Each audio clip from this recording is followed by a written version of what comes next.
भगवद गीता अध्याय 4 दिव्य ज्ञान।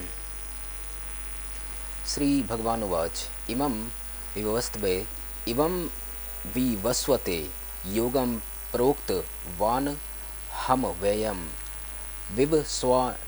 विवस्वान्म नवे प्राह मनुरक्षिका वे ब्रवीत। भगवान श्री कृष्ण ने कहा, मैंने इस अमर योग विद्या का उपदेश सूर्यदेव विवस्वान को दिया और विवस्वान ने मनुष्यों के पिता मनु को उपदेश दिया और मनु ने इसका उपदेश इक्ष्वाकु को दिया। तात्पर्य, यहाँ पर हमें भगवद गीता का इतिहास प्राप्त होता है। यह अत्यंत प्राचीन बताया गया है, जब इसे सूर्यलोक इत्यादि संपूर्ण लोकों के राजा को प्रदान किया गया था। समस्त लोकों के राजा विशेष रूप से निवासियों की रक्षा के निमित्त होते हैं।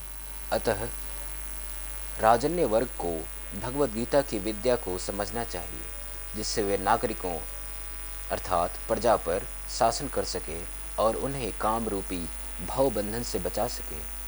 मानव जीवन का उद्देश्य भगवान के साथ अपने शाश्वत संबंध के आध्यात्मिक ज्ञान का विकास है और सारे राज्यों तथा समस्त लोकों के शासनाध्यक्षों को चाहिए कि शिक्षा, संस्कृति तथा भक्ति द्वारा नागरिकों को यह पाठ पढ़ाएं।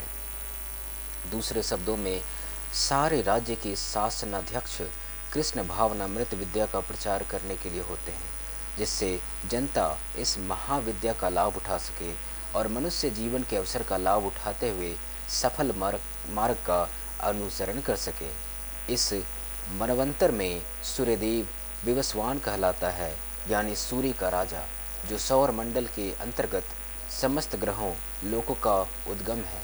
ब्रह्म संहिता में कहा गया है, यच्चक्षुरेश सविता सकल ग्रहाणां राजा समस्त सुरमूर्तिर शेष तेजाः यस्याज्ञया भ्रमति संभृता काल चक्रो गोविंदमादि पुरुषम तमहम भजामि। ब्रह्मा जी ने कहा, मैं उन श्री भगवान गोविंद जी की पूजा करता हूँ, जो आदि पुरुष हैं और जिनके आदेश से समस्त लोकों का राजा सूर्य प्रभूत शक्ति तथा उष्मा धारण करता है। यह सूर्य भगवान के नेत्र तुल्य है और यह उनकी आज्ञा अनुसार अपनी कक्षा को तय करता है। सूर्य सभी लोकों का राजा है तथा सूर्यदेव अर्थात विवस्वान सूर्य ग्रह पर शासन करता है, जो उष्मा तथा प्रकाश प्रदान करके अन्य समस्त लोकों को अपने नियंत्रण में रखता है। सूर्य कृष्ण के आदेश पर घूमता है और भगवान कृष्ण ने विवस्वान को भगवद गीता को विद्या समझाने के लिए अपना पहला शिष्य चुना। अतः गीता किसी मामूली संसारिक विद्यार्थी के लिए कोई काल्पनिक भाष्य नहीं, अपितु ज्ञान का मानक ग्रंथ है, जो अनंत काल से चला आ रहा है। महाभारत में हमें गीता का इतिहास इस रूप में प्राप्त होता है। त्रेता युगादो च ततो विवस्वान मनवे तदौ मनुष्य लोक भृत्यर्थम सुताय इक्ष्वाकवे तदौ इक्ष्वाकुना च कथितो व्याप्य लोकान अवस्थित। अर्थात त्रेता युग के आदि में विवस्वान ने परमेश्वर संबंधी इस विज्ञान का उपदेश मनु को दिया और मनुष्यों के जनक मनु ने इससे अपने पुत्र इक्ष्वाकु को दिया। इक्ष्वाकु इस पृथ्वी के शासक थे और उस रघुकुल के पूर्वज थे, जिसमें भगवान श्री राम ने अवतार लिया। इससे प्रमाणित होता है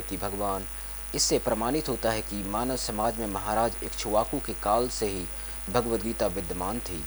इस समय कलयुग के केवल 5000 वर्ष व्यतीत हुए हैं, जबकि इसकी पूर्णायु 4,32,000 वर्ष है।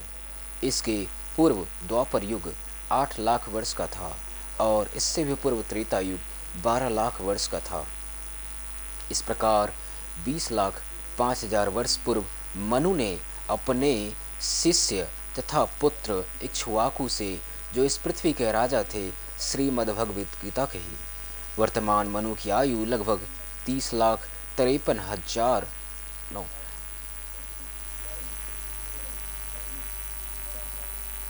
30 करोड़ 53 लाख वर्ष अनुमानित की जाती है, जिसमें से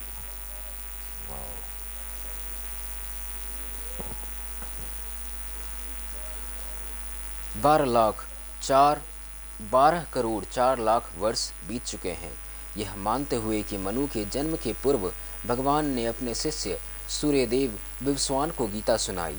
मोटा अनुमान यह है कि गीता कम से कम 12 करोड़ 5 लाख वर्ष पहले कही गई और मानव समाज में यह 20 लाख वर्षों से विद्यमान रही। इसे भगवान ने लगभग 5000 वर्ष पूर्व अर्जुन से पुनः कहा। गीता के अनुसार ही तथा इसके वक्ता भगवान कृष्ण के कथन के अनुसार यह गीता के इतिहास का मोटा अनुमान है। सूर्यदेव विवस्वान को इसलिए गीता सुनाई गई क्योंकि वह क्षत्रिय था और उन समस्त क्षत्रियों का जनक है जो सूर्यवंशी है। चूँकि भगवद गीता वेदों के ही समान है क्योंकि इसे श्री भगवान ने कहा था, अतः यह ज्ञान अपौरुषेय है। चूँकि वैदिक आदेशों को यथारूप में बिना किसी मानवीय विवेचना के स्वीकार किया जाता है, फलतः गीता को भी किसी सांसारिक विवेचना के बिना स्वीकार किया जाना चाहिए। सांसारी तार्किक जन अपनी अपनी विधि से गीता के विषय में चिंतन कर सकते हैं, किंतु यह यथारूप भगवद गीता नहीं है। अतः भगवद गीता को गुरु परंपरा से यथारूप में ग्रहण करना चाहिए। यहाँ पर यह वर्णन हुआ है कि भगवान ने इसे सूर्यदेव से कहा। सूर्यदेव ने अपने पुत्र मनु से और मनु ने अपने पुत्र इक्ष्वाकु से कहा। एवं परंपरा प्राप्त मिमम राजर्षियो विदुः सौकालिने महता योगो नष्ट परंतप। इस प्रकार यह परम विज्ञान गुरु परंपरा द्वारा प्राप्त किया गया और राजर्षियों ने इसी विधि से इसे समझा, किंतु कालक्रम में यह परंपरा छिन्न हो गई, अतः यह विज्ञान यथारूप में लुप्त हो गया लगता है। तात्पर्य: यहाँ स्पष्ट कहा गया है कि गीता विशेष रूप से राजर्षियों के लिए थी, क्योंकि वे इसका उपयोग प्रजा के ऊपर शासन करने में करते थे। निश्चय ही भगवद गीता कभी भी आसुरी पुरुषों के लिए नहीं थी, जिनसे किसी को भी इसका लाभ न मिलता और जो अपनी अपनी सनक के अनुसार विभिन्न प्रकार की विवेचना करते। अतः जैसे ही असाधु भाष्यकारों के निहित स्वार्थों से गीता का मूल उद्देश्य उच्छिन्न हुआ, वैसे ही पुनः गुरु परंपरा स्थापित करने की आवश्यकता प्रतीत हुई। 5000 वर्ष पूर्व भगवान ने स्वयं में देखा कि गुरु परंपरा टूट चुकी है, अतः उन्होंने घोषित किया कि गीता का उद्देश्य नष्ट हो चुका है। इसी प्रकार इस समय गीता के इतने संस्करण उपलब्ध हैं, विशेषतया अंग्रेजी में, कि उनमें से प्रायः सभी प्रामाणिक गुरु परंपरा के अनुसार नहीं हैं। विभिन्न संसारी विद्वानों ने गीता की असंख्य टीकाएं की हैं, किंतु वे प्रायः सभी कृष्ण को स्वीकार नहीं करते, यद्यपि वे कृष्ण के नाम पर अच्छा व्यापार चलाते हैं। यह आसुरी प्रवृत्ति है, क्योंकि असुरन ईश्वर में विश्वास नहीं करते, वे केवल परमेश्वर के गुणों का लाभ उठाते हैं। अतएव अंग्रेजी में गीता के एक संस्करण की नितांत आवश्यकता थी, जो गुरु परंपरा से प्राप्त हो। प्रस्तुत प्रयास इसी आवश्यकता की पूर्ति के उद्देश्य से किया गया है। भगवद गीता यथारूप मानवता के लिए महान वरदान है, किंतु यदि इसे मानसिक चिंतन समझा जाए तो यह समय का अपव्यय होगा। सौ एवायम मया तेज्ञ योग प्रोक्त पुरातनः भक्तोसी मे सखा चेति रहस्यम ह्योतद्योत्तमम्। आज मेरे द्वारा वही यह प्राचीन योग यानी परमेश्वर के साथ अपने संबंध का विज्ञान तुमसे कहा जा रहा है, क्योंकि तुम मेरे भक्त तथा मित्र हो, अतः तुम इस विज्ञान के दिव्य रहस्य को समझ सकते हो। अर्थात मनुष्यों की दो श्रेणियां हैं, भक्त तथा असुर। भगवान ने अर्जुन को इस विद्या का पात्र इसलिए चुना क्योंकि वह उनका भक्त था, किंतु असुर के लिए इस परम गुह्य विद्या को समझ पाना संभव नहीं है। इस परम ज्ञान ग्रंथ के अनेक संस्करण उपलब्ध हैं। इनमें से कुछ भक्तों की टीकाएं हैं और कुछ असुरों की। जो टीकाएं भक्तों द्वारा की गई हैं वे वास्तविक हैं, किंतु जो असुरों द्वारा की गई हैं वे व्यर्थ हैं। अर्जुन श्री कृष्ण को भगवान के रूप में मानता है, अतः जो गीता भाष्य अर्जुन के पद चिन्हों का अनुसरण करते हुए किया गया है वह इस परम विद्या के पक्ष में वास्तविक सेवा है। किंतु असुर भगवान कृष्ण को उस रूप में नहीं मानते।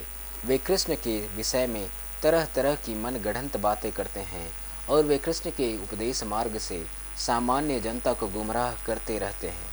ऐसे कुमार्गों से बचने के लिए यह एक चेतावनी है। मनुष्य को चाहिए कि अर्जुन की परंपरा का अनुसरण करे और श्रीमद् भगवद गीता के इस परम ज्ञान से लाभान्वित हो। अर्जुन उवाच अपरम भवतो जन्म परम जन्म विवस्वतः कथमेत द्विजाननीयाम त्वमादो परोक्तवानिति। अर्थात अर्जुन ने कहा, सूर्यदेव विवस्वान आपसे पहले हो चुके ज्येष्ठ हैं, तो फिर मैं कैसे समझूं कि प्रारंभ में भी आपने उन्हें इस विद्या का उपदेश दिया था। तात्पर्य, जब अर्जुन भगवान का माना हुआ भक्त है तो फिर उसे कृष्ण के वचनों पर विश्वास क्यों नहीं हो रहा था। तथ्य यह है कि अर्जुन यह जिज्ञासा अपने लिए नहीं कर रहा, अपितु यह जिज्ञासा उन सबों के लिए है जो भगवान में विश्वास नहीं करते, अथवा उन असुरों के लिए है जिन्हें यह विचार पसंद नहीं कि कृष्ण को भगवान माना जाए। उन्हीं के लिए अर्जुन यह बात इस तरह पूछ रहा है मानो वह स्वयं में भगवान या कृष्ण से अवगत ना हो। जैसा कि 10वें अध्याय में स्पष्ट हो जाएगा, अर्जुन भली भांति जानता था कि कृष्ण श्री भगवान हैं और वे प्रत्येक वस्तु के मूल स्रोत हैं तथा ब्रह्म की चरम सीमा हैं। निसंदेह कृष्ण इस पृथ्वी पर देवकी के पुत्र रूप में भी अवतीर्ण हुए। सामान्य व्यक्ति के लिए यह समझ पाना अत्यंत कठिन है कि कृष्ण किस प्रकार किसी शाश्वत आदि पुरुष श्री भगवान के रूप में बने रहे। अतः इस बात को स्पष्ट करने के लिए पहले ही अर्जुन ने कृष्ण से यह प्रश्न पूछा, जिससे वे ही प्रामाणिक रूप में बताएं। कृष्ण परम प्रमाण है। यह तथ्य आज ही नहीं अनंत काल से सारे विश्व द्वारा स्वीकार किया जाता रहा है। केवल असुर ही इसे अस्वीकार करते रहे हैं। जो भी हो, चूँकि कृष्ण सर्व स्वीकृत परम प्रमाण है, अतः अर्जुन उन्हीं से प्रश्न करता है जिससे कृष्ण स्वयं बताएं और असुर तथा उनके अनुयायी जिस भांति अपने लिए तोड़ मरोड़ करके उन्हें प्रस्तुत करते रहे हैं उससे बचा जा सके। यह प्रत्येक व्यक्ति के लिए आवश्यक है कि अपने कल्याण के लिए वह कृष्ण विद्या को जाने। अतः जब कृष्ण स्वयं में अपने विषय में बोल रहे हो तो यह सारे विश्व के लिए शुभ है। कृष्ण द्वारा की गई ऐसी व्याख्याएं असुरों को भले ही विचित्र लगे, क्योंकि वे अपने ही दृष्टिकोण से कृष्ण का अध्ययन करते हैं, किंतु जो भक्त हैं वे साक्षात कृष्ण द्वारा उच्चरित वचनों का हृदय से स्वागत करते हैं। कृष्ण भक्तगण कृष्ण के ऐसे प्रामाणिक वचनों की सदा पूजा करेंगे, क्योंकि वे लोग उनके विषय में अधिकाधिक जानने के लिए उत्सुक रहते हैं। इस तरह नास्तिक गण जो कृष्ण को सामान्य व्यक्ति मानते हैं, वे भी कृष्ण को अतिमानव सच्चिदानंद विग्रह, दिव्य, त्रिगुणातीत तथा दिक्काल के प्रभाव से परे समझ सकेंगे। अर्जुन की कोटि के श्री कृष्ण भक्त को कभी भी श्री कृष्ण के दिव्य स्वरूप के विषय में कोई भ्रम नहीं हो सकता। अर्जुन द्वारा भगवान के समक्ष ऐसा प्रश्न उपस्थित करने का उद्देश्य उन व्यक्तियों की नास्तिकवादी प्रवृत्ति को चुनौती देना था जो कृष्ण को भौतिक प्रकृति के गुणों के अधीन एक सामान्य व्यक्ति मानते हैं। श्री भगवान उवाच बहुनी में व्यातीतानि जन्मानि तव चार्जुन तान्यहम वेद सर्मानि ना त्वम वेत्थ परंतप। अर्थात श्री कृष्ण ने कहा, श्री भगवान ने कहा, तुम्हारे तथा मेरे अनेकानेक जन्म हो चुके हैं, मुझे तो उन सब का स्मरण है, किंतु हे परंतप तुम्हें उनका स्मरण नहीं रह सकता है। ब्रह्म संहिता में हमें भगवान के अनेकानेक अवतारों की सूचना प्राप्त होती है। उसमें कहा गया है, अद्वैत मच्युत मनादि मन मनंतर रूप माध्यम पुराण पुरुषम नव यौवनम च वेदेषु दुर्लभम दुर्लभात्म भक्तो गोविंद मादिपुरुषम तमहम भजामि। मैं उन आदि पुरुष भगवान गोविंद की पूजा करता हूँ जो अद्वैत, अच्युत तथा अनादि हैं। यद्यपि अनंत रूपों में उनका विस्तार है, किंतु तो भी वे आद्य, पुरातन तथा नित्य नव यौवन युक्त रहते हैं। श्री भगवान के ऐसे सच्चिदानंद रूप को प्रायः श्रेष्ठ वैदिक विद्वान जानते हैं, किंतु विशुद्ध अनन्य भक्तों को तो उनके दर्शन नित्य ही होते रहते हैं। ब्रह्म संहिता में यह भी कहा गया है, रामादि मूर्तिषु कालानि यमेन तिष्ठन् नानावतार मकरोद भुवनेषु किंतु कृष्ण स्वयं समभवत परम परमः पुमान यो गोविंदामी दुपुरुषम तमहम भजामी। मैं उन श्री भगवान गोविंद की पूजा करता हूँ जो राम, नृसिंह आदि अवतारों तथा अंशावतारों में नित्य स्थित रहते हुए भी कृष्ण नाम से विख्यात आदि पुरुष हैं और जो स्वयं भी अवतरित होते हैं। वेदों में भी कहा गया है कि अद्वैत होते हुए भी भगवान असंख्य रूपों में प्रकट होते हैं। वे उस वैदुर्य मणि के समान है जो अपना रंग परिवर्तित करते हुए भी एक ही रहता है। इन सारे रूपों को विशुद्ध निष्काम भक्त ही समझ पाते हैं। केवल वेदों के अध्ययन से उनको नहीं समझा जा सकता। वेदेषु दुर्लभम दुर्लभम दुर्लभा भक्तो।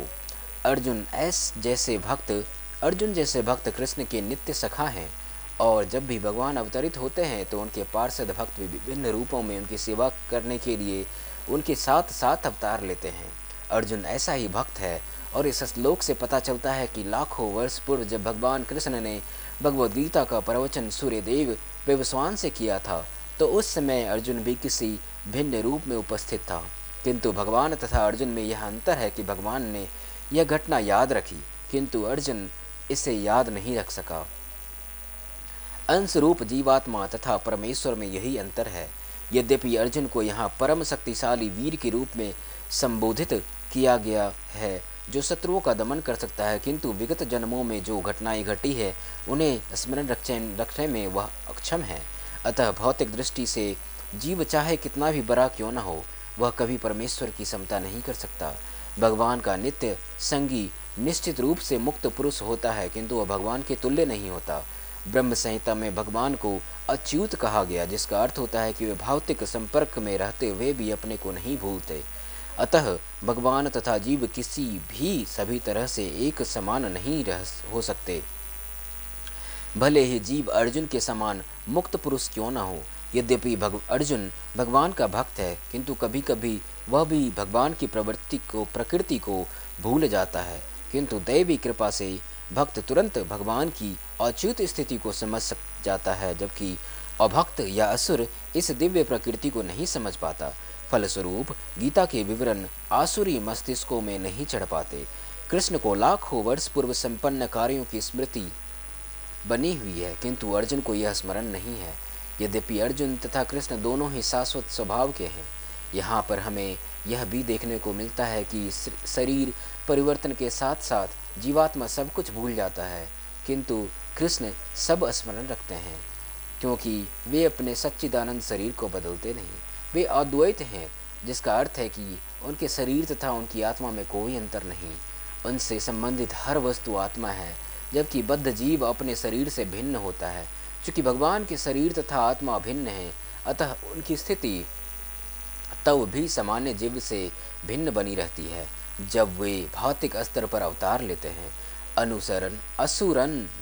असुरगण भगवान की इस दिव्य प्रकृति से तालमेल नहीं बैठा पाते, जिसकी व्याख्या अगले श्लोक में भगवान स्वयं करते हैं। अजोपि सन व्यायात्मा भूतनामी सुरोपी सन प्रकृतिम स्वामधिष्ठाय संभवा मात्म मायया। यद्यपि मैं अजन्मा तथा अविनाशी हूँ और यद्यपि मैं समस्त जीवों का स्वामी हूँ, तो भी प्रत्येक गुण में मैं अपनी आदि रूप में प्रकट होता हूँ। तात्पर्य: भगवान ने अपने जन्म की विलक्षणता बतलाई है। यद्यपि वे सामान्य पुरुष की भांति प्रकट हो सकते हैं, किंतु उन्हें विगत अनेक जन्मों की पूर्ण स्मृति बनी रहती है, जबकि सामान्य मनुष्य को कुछ ही घंटे पूर्व की घटना स्मरण नहीं रहती। यदि कोई पूछे कि एक दिन पूर्व इसी समय तुम क्या कर रहे थे, तो सामान्य व्यक्ति के लिए इसका तत्काल उत्तर दे पाना कठिन होगा। उसे इसको स्मरण करने के लिए अपनी बुद्धि को कुरेदना पड़ेगा कि वह कल इसी समय क्या कर रहा था। फिर भी लोग प्रायः अपने को ईश्वर या कृष्ण घोषित करते रहते हैं। मनुष्य को ऐसी निरर्थक घोषणाओं से भ्रमित नहीं होना चाहिए। अब भगवान दोबारा अपनी प्रकृति या स्वरूप की व्याख्या करते हैं। प्रकृति का अर्थ और स्वभाव तथा स्वरूप दोनों है। भगवान कहते हैं कि वे अपने शरीर में ही प्रकट होते हैं।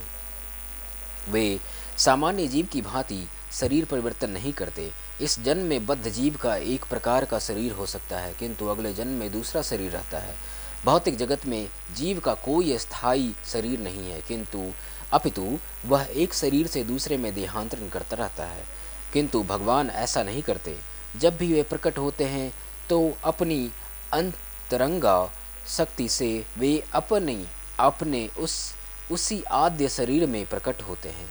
दूसरे शब्दों में श्री कृष्ण इस जगत में अपने आदि शाश्वत स्वरूप में दो भुजाओं में बांसुरी धारण किए अवतरित होते हैं। वे इस भौतिक जगत से निष्कलुषित कर रहकर अपने शाश्वत शरीर सहित प्रकट होते हैं। यद्यपि वे अपने उसी दिव्य शरीर में प्रकट होते हैं और ब्रह्मांड के स्वामी होते हैं, तो भी ऐसा लगता है कि वे सामान्य जीव की भांति प्रकट हो रहे हैं। यद्यपि उनका शरीर भौतिक शरीर की भांति छीन नहीं होता, फिर भी ऐसा प्रतीत होता है कि भगवान कृष्ण बालपन से कुमारावस्था तथा कुमारावस्था से तरुणावस्था प्राप्त करते हैं। किंतु आश्चर्य तो यह है कि वे कभी युवावस्था से आगे नहीं बढ़ते।